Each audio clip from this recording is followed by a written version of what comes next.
মহান আল্লাহ তাআলার নিয়ামত ফেয়ারা ফাতায় সূরাতুল ফাতিহা ৭ বার পরে ফু দিলে কি হয় আপনারা শুনলে অবাক হয়ে যাবেন। অত্যন্ত পরীক্ষিত শক্তিশালী আমল সূরাতুল ফাতিহার আমল। কোরআনুল কারীমের আমল কখনো বিফলে যায় না। কোরআন হচ্ছে আমাদের জন্য রহমত, কোরআন হচ্ছে আমাদের জন্য শেফা, কোরআন হচ্ছে আমাদের জন্য হেদায়েত। আল্লাহ তাআলা সূরা বনী ইসরাঈলের ৮২ নম্বর আয়াতে বলেন, আমি এই কোরআনুল কারীমে যা কিছু নাজিল করি তা হচ্ছে মুমিনদের জন্য শেফা, মুমিনদের জন্য রহমত। সুবহানাল্লাহ। কোরআনুল কারীমের মধ্যে সকল কিছুর সমাধান রয়েছে। প্রিয় দিনী ভাই ও বোনেরা, আপনি কেন সূরাতুল ফাতিহা ৭ বার পরে ফেয়ারা ফাতায় ফু দিবেন, তারপর ফেয়ারা ফাতা আপনি ব্যবহার করবেন। শুনেন, আব্দুল মালিক ইবনে উমাইর রাদিয়াল্লাহু তাআলা আনহু থেকে বর্ণিত, তিনি বর্ণনা করেন রাসূলুল্লাহ সাল্লাল্লাহু আলাইহি ওয়াসাল্লাম বলেছেন, সূরাতুল ফাতিহা সকল রোগের শেফা। সূরাতুল ফাতিহা সকল রোগের শেফা বলেছেন কে? রাসূলুল্লাহ সাল্লাল্লাহু আলাইহি ওয়াসাল্লাম। এখন কথা হলো, আমাদের বিশ্বাস থাকতে হবে এই সূরাতুল ফাতিহার আমল এবং ফেয়ারা ফাতার কোনো শক্তি নেই, শক্তি একমাত্র আল্লাহর। এগুলো হচ্ছে উসিলা, মাধ্যম। আমাদের সমস্যার সমাধান একমাত্র আল্লাহ তাআলাই করতে পারেন। এই বিশ্বাস থাকতে হবে, ইয়াকিন থাকতে হবে। বেহেশতের পথে সুপ্রদিনী ভাই ও বোনেরা, ফেয়ারা ফাতা খেলে কোন কোন রোগ ভালো হবে শুনেন। প্রথমত, ফেয়ারা ফাতায় প্রচুর পরিমাণে অ্যান্টিঅক্সিডেন্ট, ভিটামিন সি আরও অনেক উপাদান থাকে, যা বিভিন্ন শারীরিক সমস্যা নিয়ন্ত্রণে অত্যন্ত কার্যকর। চিকিৎসা বিজ্ঞান ও পুষ্টিবিদদের মতে নিয়মিত পরিমিত পরিমাণে ফেয়ারা ফাতা এর চা খেলে এই সমস্যা ও রোগগুলো উপশম হয়। ১ নম্বরে, ডায়াবেটিস ও ব্লাড সুগার নিয়ন্ত্রণ হয়। সুবহানাল্লাহ। আল্লাহ এই ফেয়ারা ফাতার মধ্যে এই রোগ মুক্তি রেখেছেন। ২ নম্বরে, ডায়রিয়া ও ফ্যাটের অসুখ দূর করতে অনেক ভূমিকা রাখে এই ফেয়ারা ফাতা। ডায়রিয়া, আমাশয়, পেট ব্যথা এবং ফুড পয়জনিং দ্রুত দূর করতে সাহায্য করে।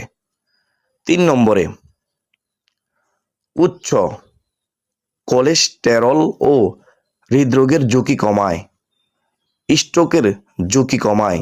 সুবহানাল্লাহ। ৪ নম্বরে, ওজন কমানো। ফেয়ারা ফাতা জটিল শর্করাকে চর্বিতে রূপান্তরিত হতে বাধা দেয়। এটি শরীরের মেটাবলিজম বা হজম প্রক্রিয়া বাড়িয়ে দিয়ে ওজন ও মেদ কমাতে দারুণ ভূমিকা রাখে। আল্লাহ তাআলা এই ফেয়ারা ফাতার মধ্যে এই নিয়ামত রেখেছেন। সুবহানাল্লাহ। ৫ নম্বরে, কাশি, সর্দি ও ব্রঙ্কাইটিস, এই কঠিন রোগ থেকে আল্লাহ হেফাজত করে। ঠান্ডা লাগলে বা বুকে কফ জমলে ফেয়ারা ফাতার চা খুবই উপকারী, পরিমাণ মাফিক। এর ভিটামিন সি ও আয়রন ফুসফুসের সংক্রমণ দূর করে এবং অ্যাজমা, ব্রঙ্কাইটিস ও তীব্র কাশি উপশম করে। সুবহানাল্লাহ। ৬ নম্বরে, দাঁত ও মাড়ির সমস্যা দূর করে। ফেয়ারা ফাতা চিবিয়ে খেলে বা এর পাতা ফুটানো পানি দিয়ে কুলি করলে মুখের ভেতরের ব্যাকটেরিয়া মরে যায়। এটি দাঁতের ব্যথা, মাড়ি ফুলে যাওয়া এবং মুখের দুর্গন্ধ দূর করতে সাহায্য করে সঠিক নিয়মে ফেয়ারা ফাতা খেলে। ৭ নম্বরে, মহিলাদের নারীদের মাসিকের কষ্ট দূর করে। শুনেন, নারীদের মাসিকের সময় যে তীব্র তলপেটে ব্যথা হয় তা কমাতে ফেয়ারা ফাতার নির্যাস দারুণ কাজ করে। এটি আল্লাহ তাআলার নেয়ামত। ফেয়ারা ফাতা জরায়ুর পেশিকে শিথিল করে ব্যথার তীব্রতা কমিয়ে দেয়। 8 নম্বরে ডেঙ্গু জ্বর কমাতে সাহায্য করে। সুবহানাল্লাহ। ডেঙ্গু জ্বর হলে শরীরের রক্তে অনুচক্রিকা আশঙ্কাজনকভাবে কমে যায়। চিকিৎসকদের মতে ফেয়ারা ফাতার রস রক্তে প্লেটলেটের সংখ্যা দ্রুত বাড়াতে সাহায্য করে এবং ভাইরাসের বিরুদ্ধে লড়তে শক্তি দেয়। মহান আল্লাহ এই ফেয়ারা ফাতার মধ্যে এই নিয়ামত রেখেছেন। সুবহানাল্লাহ। ফেয়ারা ফাতা কোনো জটিল রোগের মূল চিকিৎসা নয়, মনে রাখবেন। এটি ঘরোয়া প্রতিষেধক বা সম্পর্ক হিসেবে কাজ করে। বেহেশতের পথের সুপ্রদিনী ভাই ও বোনেরা, এখন আপনারা শুনেন আপনারা কিভাবে এই ফেয়ারা ফাতার উপরে আমল করবেন। তারপরে আমি আপনাদেরকে বলে দেব কিভাবে ফেয়ারা ফাতা খেতে হবে, কিভাবে ফেয়ারা ফাতার চা খেতে হবে, কতটুকু পরিমাণ খেতে হবে এবং কি কি সতর্কতা রয়েছে। কারা কারা এই ফেয়ারা ফাতার রস খেতে পারবেন না, ফেয়ারা ফাতার চা খেতে পারবেন না, সঠিক পরিমাপ সম্পূর্ণ নিয়ম কানুন বলে দেব ইনশাআল্লাহ। তো এখন আমলের নিয়ম শুনেন। আপনি প্রথমে উত্তম রূপে অজু করবেন। অজু করার পর কালিমায়ে শাহাদাত পড়বেন। শাহাদাত আঙ্গুল আকাশের দিকে ইশারা করে আশহাদু আল্লা ইলাহা ইল্লাল্লাহু ওয়াহদাহু লা শারীকা লাহু ওয়া আশহাদু আন্না মুহাম্মাদান আবদুহু ওয়া রাসূলুহু। তো অজু করলেন, অজুর পর কালিমায়ে শাহাদাত পড়লেন। এখন আপনি নামাজ শুরুতে বসবেন পবিত্র জায়গায়। বসে আপনি 3টি অথবা 4টি কচি ফেয়ারা ফাতা আপনি ফেয়ারা গাছ থেকে সংগ্রহ করবেন। তারপরে আপনি আপনার সামনে রাখবেন, রেখে আমলটি করবেন। তো আপনি প্রথমত দুরূদ শরীফ, দুরূদে ইব্রাহিম 3 বার পড়বেন। মহাব্বতের সাথে পড়বেন, সম্মানের সাথে পড়বেন। দুরূদ শরীফ পড়লে আমল তাড়াতাড়ি আল্লাহ তাআলা কবুল করেন। দুরূদ শরীফ না পড়লে দোয়া আমল ঝুলন্ত থাকে। আল্লাহুম্মা সাল্লি আলা মুহাম্মাদিন ওয়া আলা আলি মুহাম্মাদ কামা সাল্লাইতা আলা ইব্রাহিমা ওয়া আলা আলি ইব্রাহিম ইন্নাকা হামিদুম মাজিদ। اللهم بارك على محمد وعلى آل محمد كما باركت على إبراهيم وعلى آل إبراهيم إنك حميد مجيد। তো 3 বার দুরূদ শরীফ পড়ার পরে ওই ফেয়ারা ফাতার মধ্যে ফু দিয়ে দিবেন। এভাবে ফু দেওয়ার পরে তারপরে আপনি বিসমিল্লাহ সহকারে সূরাতুল ফাতিহা পড়ে আপনি ফু দিবেন। 7 বার পড়বেন, 7টি ফু দিবেন। বিসমিল্লাহ বলে সূরাতুল ফাতিহা পড়বেন। এভাবে পড়বেন। আমি একবার পড়তেছি। বিসমিল্লাহির রহমানির রহিম আলহামদুলিল্লাহি রাব্বিল আলামিন আর রহমানির রহিম মালিকি ইয়াউমিদ্দিন إياك نعبد وإياك نستعين اهدنا الصراط المستقيم صراط الذين أنعمت عليهم غير المغضوب عليهم ولا الضالين آمين। তো একবার পড়লেন, এভাবে ফু দিয়ে দিবেন। তো আশা করি সকলে বুঝতে পেরেছেন। 7 বার পড়বেন, 7 বার ফু দিবেন। তো শেষে আবারও দুরূদ শরীফ, দুরূদে ইব্রাহিম 3 বার পরে আবার বিসমিল্লাহ বলে ফেয়ারা ফাতার মধ্যে আপনি একটি ফু দিয়ে দিবেন। তো আমল হয়ে গেল। তো শেষে আপনি আল্লাহ তাআলার কাছে দোয়া করবেন, দুহাত তুলে মুনাজাত করবেন। আল্লাহ তাআলার কাছে বলবেন আল্লাহ।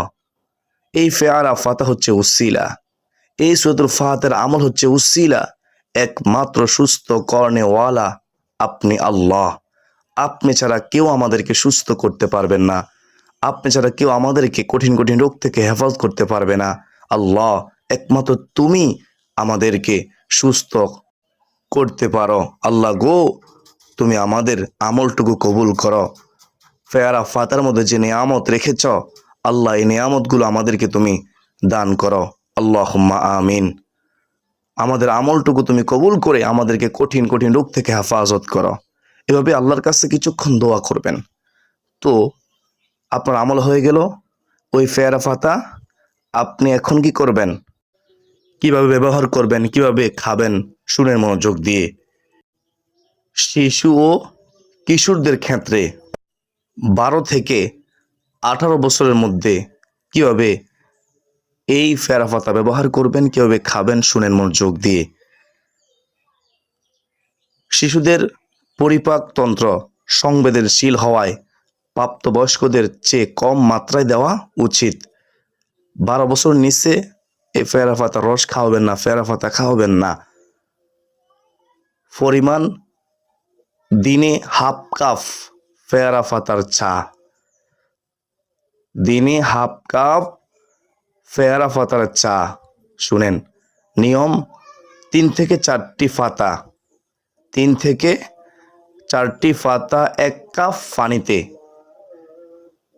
ফুটিয়ে অর্ধেক করে নিন। কুসুম গরম অবস্থায় দিনে একবার খাওয়াতে পারেন। কেন খাবে? সাধারণত সর্দি, কাশি, পেটের সমস্যা, পেট খারাপ বা কৃমির সমস্যা দূর করতে এভাবে আপনারা ফেয়ারা পাতার চা খেতে পারেন। সতর্কতা, 12 বছরের কম বয়সী শিশুদের চিকিৎসকের পরামর্শ ছাড়া এটি না দেওয়াই ভালো। 2 নম্বরে, প্রাপ্তবয়স্কদের ক্ষেত্রে 18 থেকে 60 বছরের মধ্যে প্রাপ্তবয়স্করা যে কোনো স্বাস্থ্য উপকারিতার জন্য এটি নিয়মিত খেতে পারেন, প্রতিদিন খেতে পারেন। পরিমাণ দিনে 1 থেকে 2 কাপ, দিনে 1 থেকে 2 কাপ ফেয়ারা পাতার চা। নিয়ম, 5 থেকে 6টি কচি পাতা 1.5 কাপ পানিতে 10 মিনিট ফুটিয়ে চায়ের মতো খাবেন। সকালে খালি পেটে অথবা রাতে ঘুমানোর আগে খাওয়া সবচেয়ে ভালো। কেন খাবেন? ডায়াবেটিস নিয়ন্ত্রণ হবে, ওজন কমবে, মেদ কমবে এবং কোলেস্টেরল কমানোর জন্য রোগ প্রতিরোধ ক্ষমতা বাড়বে ইনশাআল্লাহ। 3 নম্বরে, প্রবীণ বা বয়স্কদের ক্ষেত্রে নিয়ম, 60 বছরের ঊর্ধ্বে হলে শুনেন, বয়স্কদের ক্ষেত্রে হজম ক্ষমতা এবং অন্যান্য ওষুধের যেমন প্রেশার, ডায়াবেটিসের ওষুধ এর উপর ভিত্তি করে মাত্রা ঠিক করতে হয়। পরিমাণ দিনে 1 কাপ চা। নিয়ম, পাতা খুব বেশি কড়া করে না ফুটিয়ে, ফেয়ারা পাতা খুব বেশি কড়া করে না ফুটিয়ে হালকা লিকারের চা বানিয়ে খাওয়া উচিত। বিকেল বা সন্ধ্যার দিকে খাওয়া ভালো। কেন খাবে? রক্তে সুগার নিয়ন্ত্রণ, বাতের ব্যথা উপশম এবং হার্টের যত্নে, বিশেষ করে রোগ প্রতিরোধ ক্ষমতা বাড়বে ইনশাআল্লাহ। বিশেষ ক্ষেত্রে ব্যবহারের নিয়ম, 4 নম্বরে, দাঁত ও মাড়ির ব্যথার জন্য যে কোনো বয়স 3 থেকে 4টি কচি ফেয়ারা পাতা সামান্য লবণ দিয়ে ভালো করে চিবিয়ে রস মুখে কিছুক্ষণ রেখে ফেলে দিন, অথবা পাতা ফুটানো পানি দিয়ে দিনে 3 বার কুলি করুন। সমস্যার সমাধান হবে ইনশাআল্লাহ। ডেঙ্গু রোগীদের ক্ষেত্রে, প্রাপ্তবয়স্ক ডেঙ্গু রোগীরা কচি পাতার রস, ফেয়ারা পাতার কচি পাতার রস করে দিনে 2 থেকে 3 চামচ খেতে পারেন, 2 থেকে 3 চামচ খেতে পারেন। তবে এটি চায়ের চেয়ে রস হিসেবে বেশি কার্যকর। অবশ্যই খেয়াল রাখবেন, কঠিন সমস্যা হলে ডাক্তারের পরামর্শ নেবেন। চিকিৎসা নেবেন, চিকিৎসা নেওয়াও সুন্নত। প্রিয়দিনী ভাই ও বোনেরা, কিছু সতর্কতা রয়েছে, এগুলো শুনতে হবে, না শুনলে আপনি বিপদে পড়ে যাবেন। ফেরা ফাতার মধ্যে যেমন উপকার রয়েছে, তেমন সঠিকভাবে ব্যবহার না করলে আপনি ক্ষতিগ্রস্ত হবেন। 1 নম্বরে শারীরিক অবস্থা ও বিশেষ সতর্কতা। গর্ভবতী ও স্তন্যদায়ী নারী, শুনেন, গর্ভ অবস্থায় এবং শিশুকে বুকের দুধ খাওয়ানোর সময় ফেরা ফাতার চা বা রস খাওয়া থেকে বিরত থাকা উচিত, কারণ এই সময়ে এর নিরাপত্তা নিয়ে যথেষ্ট নির্ভরযোগ্য তথ্য নেই। ডায়াবেটিস রোগীদের ক্ষেত্রে ফেরা ফাতা প্রাকৃতিকভাবে রক্তের শর্করা কমায়। আপনি যদি ইতিমধ্যেই ডায়াবেটিসের ওষুধ খান, তবে এটি খেলে সুগার অতিরিক্ত কমে গিয়ে হাইপোগ্লাইসেমিয়া হতে পারে। তাই নিয়মিত সুগার পরীক্ষা করুন। অপারেশনের আগে যে কোনো অস্ত্রোপচার বা সার্জারির অন্তত 2 সপ্তাহ আগে ফেরা ফাতা খাওয়া বন্ধ করুন, কারণ এটি রক্তে শর্করার নিয়ন্ত্রণ ও রক্তপাতের ঝুঁকিতে প্রভাব ফেলতে পারে। 2 নম্বর, হজম ও ফ্যাটের সমস্যা। কোষ্ঠকাঠিন্য। অতিরিক্ত পরিমাণে ফেরা ফাতার চা খেলে কোষ্ঠকাঠিন্য বা পায়খানা শক্ত হওয়ার সমস্যা দেখা দিতে পারে। তাই অতিরিক্ত খাবেন না, যতটুকু বলে দিয়েছি ততটুকু পরিমাণ খাবেন বয়স অনুযায়ী। ফ্যাট ফা ও বমি ভাব হতে পারে।